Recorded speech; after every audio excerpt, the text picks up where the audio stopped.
I'm Roberta Gonzales with, I'm Travis Scott. and Travis, you are, I am the Executive Director of Visit Mendocino County. which I say the guru of the world. Right. Travis is just the most knowledgeable person I know.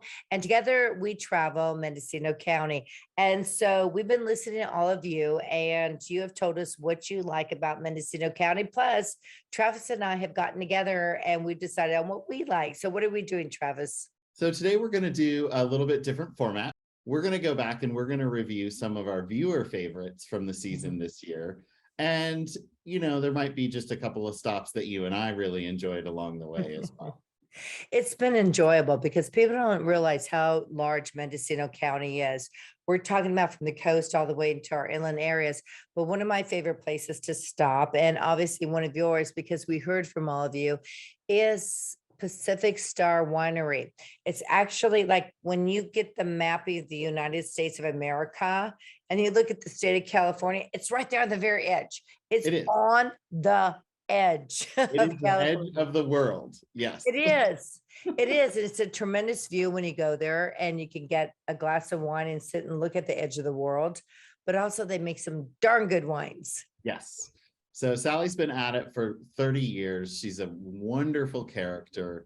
Because she's so close to the ocean, she doesn't actually grow wine at her property there, but she does make wine there. And both her influence as a character and the influence of the Pacific coast is in each bottle. It's pretty cool. It's true. And it's just amazing. And we say she's a character because she's so eccentric. She's so beautiful. And she's so smart. And she's so creative. And that's what we mean by character, eccentric. And how about if we go visit Pacific Star right now? Sally, tell us about Pacific Star.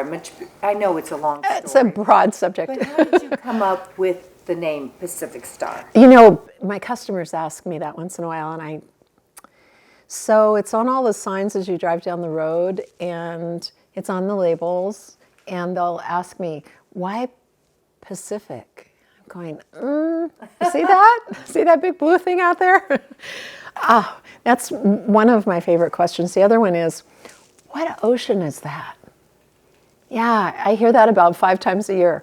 What ocean is that? Somehow they managed to get here without knowing what ocean that is. So where did the star come from? So I've always loved stars. I like the symbol, and it's kind of, you know, it comes in many forms, but the symbol is very happy. It's very positive. I love astronomy. The night sky here is incredibly beautiful. And my son and I have learned every constellation, and I'm a big fan of the ISS, so I know when it's going to go over, and I'm always looking upward. That's really beautiful. Are you originally from California? I grew up about 12 miles from here, Pudding Creek, just north of Fort Bragg. And at the time, it was a Finnish community. So my entire family lived on the same road.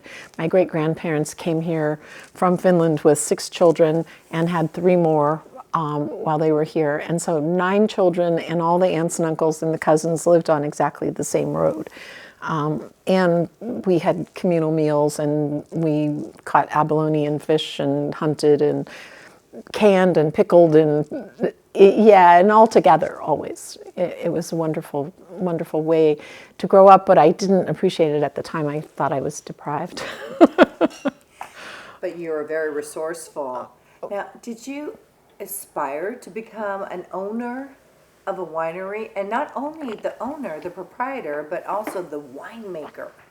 Well, I came upon this land by accident, just standing in the right place at the right time. And I also learned to make wine the same way. I had an opportunity to apprentice, and at a very young age, at 21, and just being in the right place at the right time and going with it. And I was planning to be a brain surgeon, going to school for that ultimate goal. And I think I'd probably be really rich and really unhappy.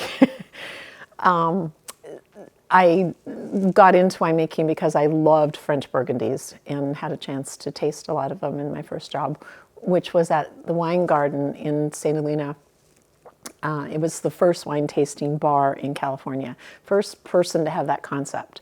And so I got to meet a lot of the old time winemakers and just fell into it very quickly. Yeah. What are you the most proud of as far as your wines and what you have learned? I think I've learned that I'm not the winemaker. Everyone who works here makes wine. You know, it's mostly a wash it, clean it up, move the equipment, move the barrels. It involves everybody's talent and heart and passion. I have never wanted to have that photo taken of me standing next to the wine barrels in my dry clean jeans with a glass of wine in my hand. It's a hard job. I mean, look at these fingernails. I have no fingernails, ever. I've never had a manicure. You can't have nice fingernails and make wine. And I don't do the heavy lifting anymore because I've been in this business for 35 years.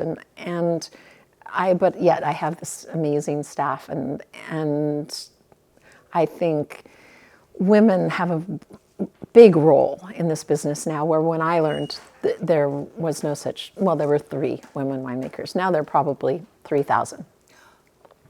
More, maybe. Well, maybe you have been a trailblazer then. I don't think of myself as that, but I have had apprentices come here, women apprentices, and one of them actually went on and opened her own winery. Did she? Yeah, I'm pretty proud of that. Yeah. Good for you. Well, you've created such a beautiful home here, a beautiful winery, and you get to see the best sunsets on the face of the earth. I'm so glad you got to see that. It's wonderful. Now, for you, what is there a daily life? I mean, is there a routine to your daily life? Yeah, work. But I love it. You know, I love my work. I'll be 70 in July, and I've been doing this for a long time. And people say, and I meet retired people every day, and they say, well, when are you going to retire? I'm not. I just think that if you can find something that you love to do for your entire lifetime, I do. My job is very varied. I can be involved in the guts of it, the winemaking, get messy part, and also I meet people every day I used to meet people from all over the world. Now they're all from California or the U.S., which is interesting because COVID has changed the clientele so much. We don't have travelers from Europe here anymore, but I never knew who was going to walk around the turn and park in the parking lot and come walking at me, and they're always smiling. Every single one of them is smiling. They're already into it. But what is wonderful is the setup you have with the beautiful red chairs, and you just stare out at the ocean. I love red. I think it's a happy color. Yeah. Yeah, we have many, I have customers who come here and sit in every position that you can sit in. They go from one to the next because each place has a different view, and it's just mesmerizing, and the ocean has so much power. I welcome people here. We just, people give me energy. They keep me going. I think it's wonderful that people discover this place because it's off the beaten path. It's not well known. The wines are not out on the shelf anywhere. We just sell wine here and to our wine club. And when people discover it, they are really happy and they want to bring friends back and take photographs and send their photographs to people. And it's a place that draws people in and makes them happy. Because you have such good juju here. Yeah, and just one more question. Speaking of photographs, your labels are beautiful. Thank you. Where do the photographs come from? I take a lot of them. Some of them are 25 years old, 30 years old. John Burchard is a local photographer who's made a name for himself, and he has taken some of my photographs, and we keep using them over and over again. I have a really smart camera, so it takes good photographs. But you do too. You have a beautiful eye for beauty. Thank you. You do. It's such a pleasure seeing you and meeting you. Thank you. It really is. Please, I can't wait please come back. Yes, for another sunset. And tomorrow we're going to have 25-foot waves out there, which is remarkable to see. You can stand right on the edge and watch those waves come at you. It's a date. Rolling hills and vineyard valleys, redwood forests, and a stunning coastline, Mendocino County features wineries, breweries, restaurants, and lovely places to stay. For a breath of fresh air and room to roam, visit Mendocino County. There are a number of things I love about Sally. Her creativity. When you walk through the tasting room, you can also buy hats, you can buy jewelry. There's a lot for everybody. There really is. And not only are there, hats and jewelry. I know you go straight for the hats every time. I love hats. I love hats.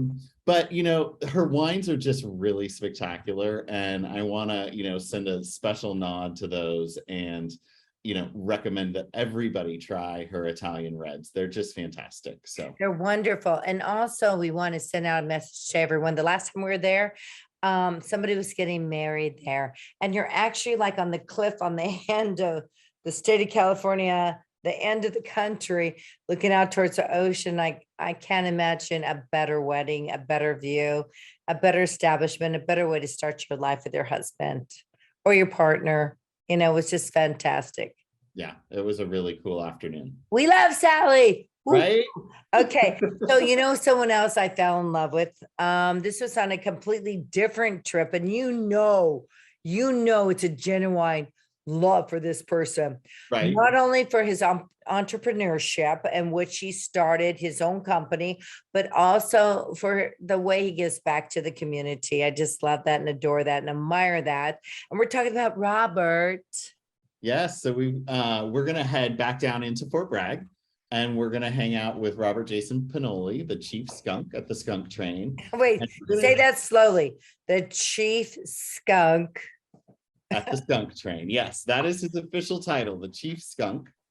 And we're going to take a trek on the rail bikes, Roberta. And I know that you love this because you get your exercise in too while we're out on an excursion. So this is a true thing, because when I go vacationing anywhere for the weekend or a week, I like to still get my groove on. I like to get my exercise in. So we went to the Skunk Train. I knew we were going to ride a train, but it's like, what does this do for me? Well, we actually get to go on these rail bikes, and I didn't know what that was, but you actually get a good workout, and you do 7 miles of like cycling. And if your partner's not helping you, who's cycling along with you, you're carrying the load. And let's show them what we're talking about. All right, let's head over to the rail bikes. Robert, tell me about rail bikes. Well, the rail bikes are not certainly new to the Skunk Train. They are something that's been around for over a century. But we built these rail bikes here in Fort Bragg a couple years ago and have been upgrading them ever since. So the rail bikes are something new to a 136-year-old operation. And it is a way for people to get outdoors in the fresh air and have a little bit of exercise as they're going along the Redwood route. So the concept of it is the bikes are on the rails. Yeah, so it's the bikes are no different than a train. The wheels have a flange on them, which keeps them true and on the rails, and they're pedal powered. All of our bikes are electric assist. So if somebody has some mobility issues or just can't make it up the grade, fret not, because our bikes will take care of getting you up the grade. All of our bikes are electric assist. I see a lot of abandoned rails across the Bay Area, but this is the only area that has actually utilized those rails. And I mean, like in Pleasanton, for example, we have old rails there that the trains no longer use. So we're a full functioning railroad. Of course, California Western Railroad, which is home to the Skunk Train, has been in existence since 1885, and we have continuously operated over these railroad tracks for now 136 years. Part of our job is to keep history alive. And how do we introduce people, perhaps a younger generation, to something that sometimes has a very stodgy or nostalgic or very old-fashioned feel about it, and they may not be interested in trains? And how do we get people excited about what it is that we're doing on a daily basis? And so we decided that we were going to put rail bikes here. So these rail bikes operate in tandem with our train schedule. And of course, our dispatching staff figures out the logistics and the timing and all of that. But it's not uncommon for people to take a train ride and come out here and experience, nature, and then say, wow, this was amazing, we've got to do the rail bikes, and come back for a rail bike experience. Trying to basically reinvent the wheel. In some cases, it really is. It gives, when we built these rail bikes, we actually built them for a younger generation. And what we found is that because of our bikes being electric assist, and folks with maybe limited mobility issues, who may be older or frankly younger and have a mobility issue, but want to get out and experience nature, this gave people an opportunity to come out and enjoy the redwoods, and enjoy what other people get to enjoy. In fact, we had a lady bring her mother for her 94th birthday this past year, and they were able to do the rail bikes without a problem. How fast can a rail bike go? The rail bikes can go at a pretty good clip if you have no other rail bike in front of you, and we've taken these out, of course, on our test drives, and making sure that as we make advances to them. But you can get a rail bike up to about 20 miles an hour. And then you can also get the rail bike to travel with you not assisting it? Absolutely. The rail bikes are pedal powered first and electric assist second. So yes, if you want to work out and you want a really good leg workout, then by all means, this is certainly something for you to do. How long is the route? The route that the rail bikes are traveling on today is 7 miles round trip. The entire route of the Skunk Train is 40 miles. But the rail bikes are doing a 7-mile round trip. We come down from Fort Bragg to Glen Blair Junction and then return back to Fort Bragg. And starting this summer, we'll be expanding our rail bike operation so that it is a much longer trip, to be about 25 miles. And that'll be a completely different experience, separate from the one that we're doing today. Where does skunk come from? So the nickname Skunk was born in 1925. We had single-unit self-propelled rail cars that were used to transport passengers. They had gasoline engines and pot-bellied stoves that burnt crude oil for heat. The combination of the fumes, the old-timers said that these little buses were like skunks because you could always smell them before you could see them. I have found this entire area, Fort Bragg, Mendocino, Willits, dog-friendly, including you. Absolutely. Our dogs, look, dogs are often the best behaved passengers. They never give us any grief. But we found a way to open our doors and welcome dogs, not only on our trains, but on the rail bike experience. And our very own staff who built these rail bikes from the ground up actually built the rail bike a trailer for canine companions. And you actually give them a doggy bag. And they get a treat, and they get a bandana. The railroad was founded in 1885 by a lumberman from Racine, Wisconsin. His name was C.R. Johnson. He not only was a lumberman, but he was a conservationist. And he came out west in search of gold, but not in the form of what we know gold to be as, really the redwood tree. He had a sawmill in Fort Bragg, and he needed a railroad in order to get lumber or timber from the forest back to the sawmill.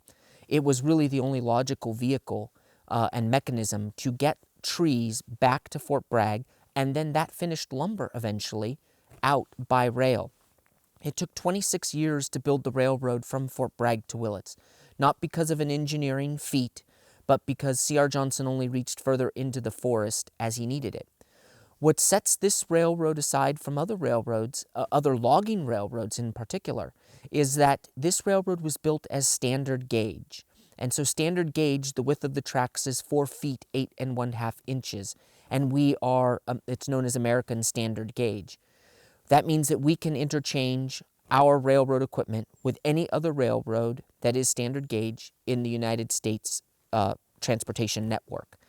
And the historical significance and the importance of that is that C.R. Johnson, not only was he a lumberman, but he was a conservationist because he set stands of trees out here, never to be logged.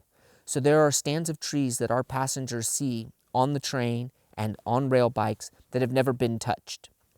And he also allowed somebody to convince him to build this railroad as a standard gauge railroad. That's extremely important to this county It's extremely important to this region because if this were a narrow gauge railroad, it would have gone by the wayside with all of the others. And so as a result of that, this railroad has been allowed to continue to operate for 136 years now. The economic importance to Mendocino County and to this region is huge.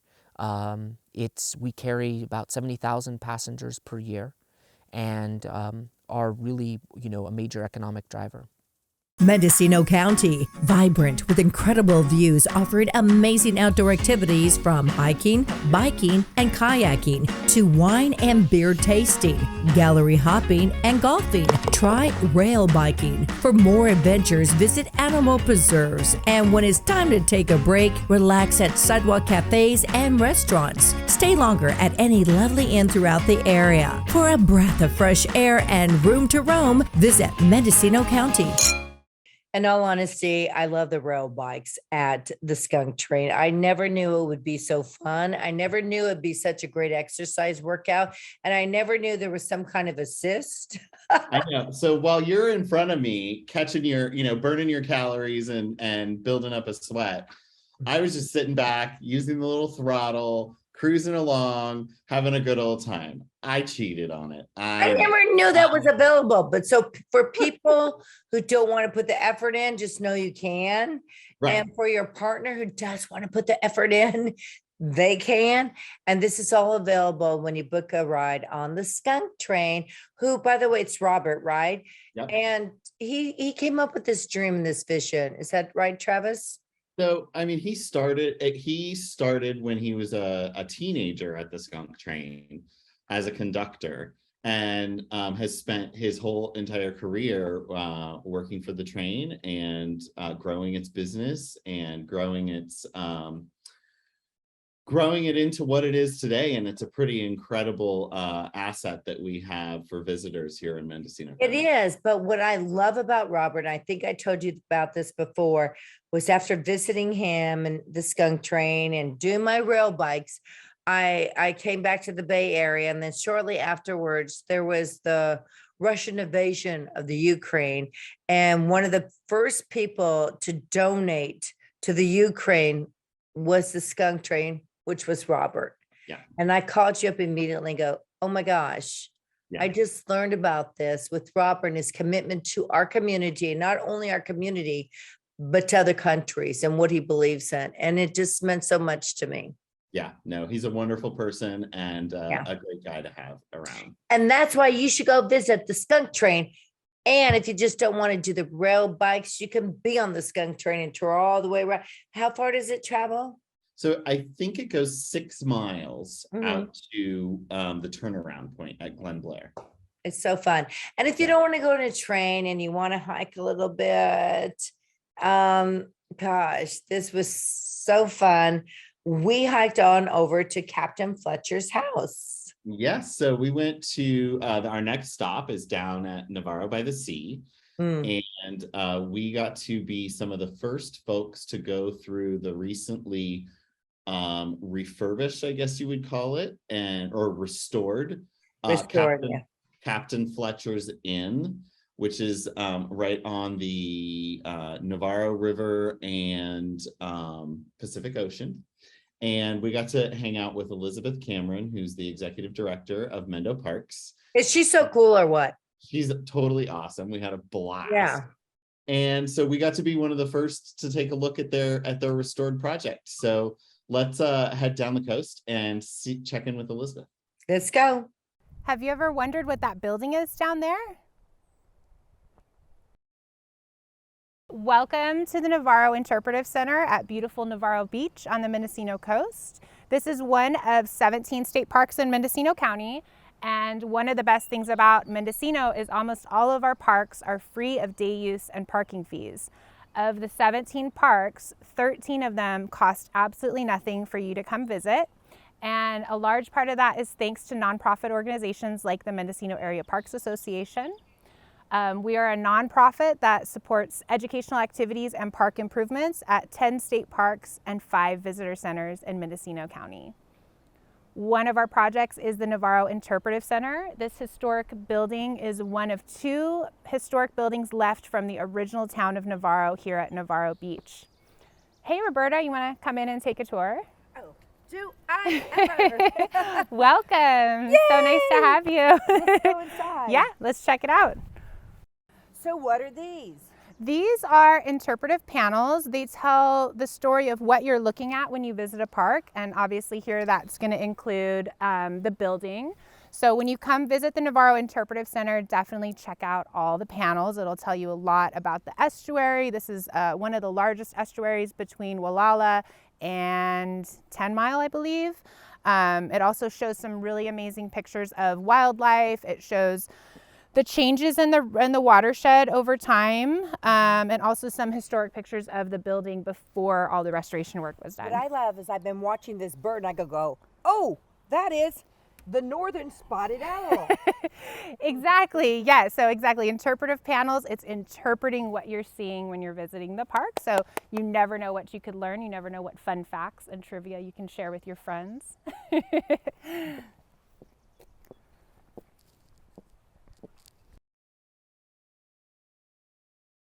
So the Navarro Interpretive Center is originally called Captain Fletcher's Inn, and this was a place where lumber workers would stay back in the 1800s. It was never meant to be a fancy Victorian hotel. This was always a utilitarian, worker class people type of a building, and it's very funky, and it was continually an inn up until the 1950s. It was a very famous bar and roadhouse, and this is actually the original bar right here. The inn was purchased in 1996 by California State Parks, and unfortunately by that time it was really in near desecration. It was very much falling apart.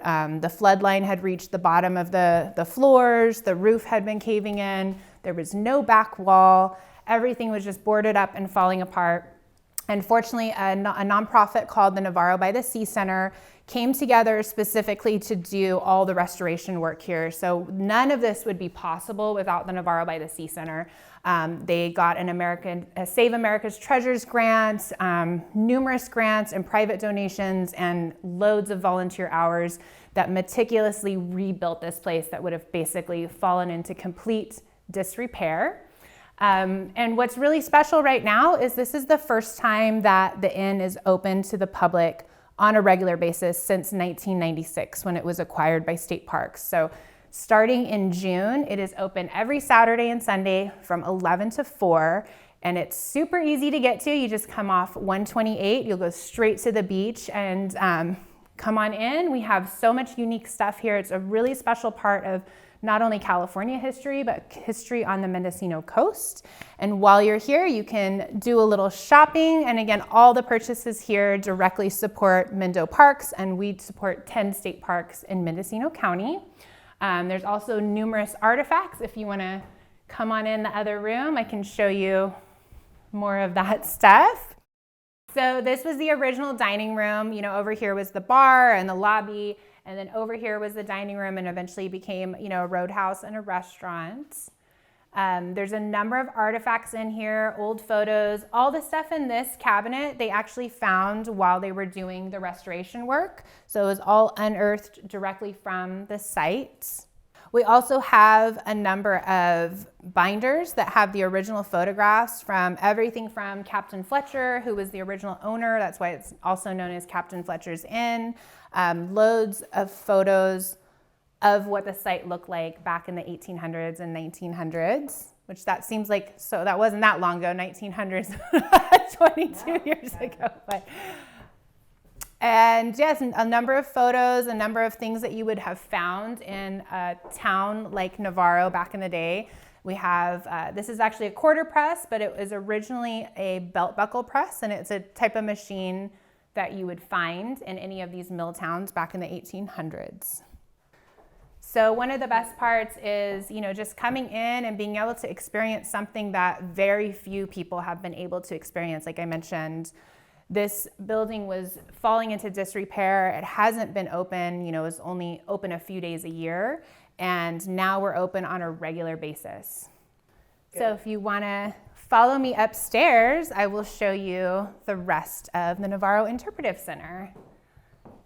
This is actually was added in the 1930s. Originally, the staircase would have been outside.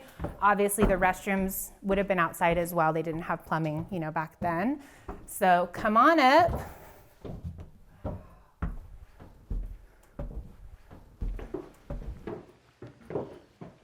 So when you come to the upstairs, you can still really see the extreme damage that happened here at the Navarro Interpretive Center. Again, it wasn't restored until the early 2000s, and it took many, many years, many, many hands, and many, many dollars to get it to where we are today. But this just still shows you where the water was coming in and literally peeling back layers of the interior. And if you come down the hall here, I will show you the room. So this is where folks would stay. Like I said, it was a working inn up until the 50s and 60s. This has a really amazing view of the beach if you take a look in there. Something else that's really unique is the linoleum floors. I just find that really fascinating because most of us don't think linoleum is really special. But for them to bring linoleum up here in the 1930s in the rural Mendocino coast, that was a really big deal. So all the floors have linoleum flooring in them, and you can also see the different layers of wallpaper over time, telling that story of everything from 1865 up until today. And Captain Fletcher, he actually lived behind the mill or behind the inn, and he was the first American settler to come to Navarro, to the Mendocino coast, this area. He was Scottish and was actually born on the China Seas. He was a whaler, and he arrived here with a crew of Kanaka Maoli sailors from Hawaii. And he lived right behind the inn, and he ran this inn up until he died in the early 1900s. Another fun fact is he was about 6'9", which is very unusual to have somebody that tall back in the day. And he's also credited with building the very first ship here on the Mendocino coast. He had a workshop across the river, and that's where he built the very first ship on the Mendocino coast. And you have to remember that this was all a town. So everything that you would have seen across the river, everything to every side of the inn would have been a part of the original town of Navarro, which stretched from Highway 1 all the way down to Navarro Beach. And this room, in the 1950s, the last owner here at the inn, they took apart this room to create a very large room that they lived in, and then they rented out the rest of them. But it really gives you an idea of how people were, living when they came here, the low windows, the low doors, and the very small rooms, cast iron beds. And people were very grateful, to be able to get out of the elements and have a safe place to stay. You got to remember, this is a very rural part of the country, especially in the late 1800s and early 1900s. So, you had grizzly bears roaming around. You had extreme weather, lots of rain and cold. Captain Fletcher's Inn. I remember driving in through the redwoods, and before I get into Mendocino, it's right here on the left-hand side next to the Navarro River, right? Yep. Exactly. Yeah. And it's kind of just perched over there, like off the edge of the cliff. And you're like, what is that? What's going on down there? So it was really cool. I have to say that, for the first time in my life, I am a Mendocino County lifer. I've been here, born and raised. That was the first time I've ever been there and knew what was going on inside. And how cool was that to be some of the first viewers of the restored project with all that incredible history. And Elizabeth just, the history is ingrained in her. She knows it, and she just shares it so nicely with everybody. It amazed me that as we toured this house, that people actually resided in it, and they worked in there as they went out to sea and came on back. These incredible views they had in these small rooms, but they were beautiful rooms that overlooked the ocean. Yep. And wasn't it cool that it was a safe haven for indigenous people. He was Oh. one of the good guys. And so that just is such a cool piece of history for us here, that was a safe place. And he was a very tall man. Yep, in that tiny little house. And that tiny house, it was like 6'7", something like that. Very tall man. Anyway, these were our favorite 3 episodes. Travis, you and I, we listened to everybody. We know that they were their favorites. They were our favorites. And we thank you so much. We love hearing from all of you. And Travis will be back next month. Yes, we will be back on the 15th of next month with a new podcast drop. Yeah. And then after that, you guys have to hang out and wait for a couple of months. We're going to be taking a little pause break while we prepare for our second season. Well, not only that, a whole new campaign for Mendocino County, right? Because we know you love coming there, and we're going to do even more things to entice you. And we can't wait. The response has been amazing. Yeah. Amazing. And we really appreciate all your support and watching and listening to this podcast. It drops every 15th of the month. We thank you. We love you. Travis, want to say good night to everyone? All right. Good night, everybody. Thanks for joining us, and we'll see you next month.